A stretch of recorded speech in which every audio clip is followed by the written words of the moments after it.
Semenjak hujan deras mengguyur wilayah Aceh, khususnya Kampung Kampa, Kecamatan Pesangan, dari Sabtu malam tanggal 10 Mei telah mengakibatkan Sungai Pesangan meluap, hingga tebing yang berada di sekitaran Bendungan Karet ikut ambruk.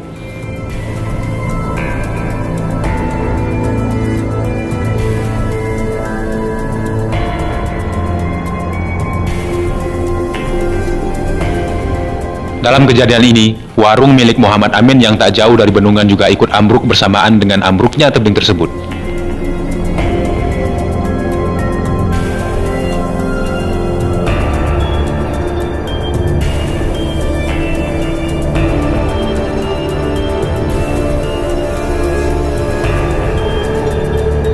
Meluapnya air Sungai Pesangan menjadikan ancaman besar bagi warga sekitar. Jalan yang dibuat oleh dana desa hanya berada dalam hitungan meter. Seluruh masyarakat yang berada di Desa Kampa sangat berharap agar pihak pemerintah bisa secepatnya menangani musibah ini, demi tidak terjadinya musibah baru yang akan kembali menghampiri kampung mereka.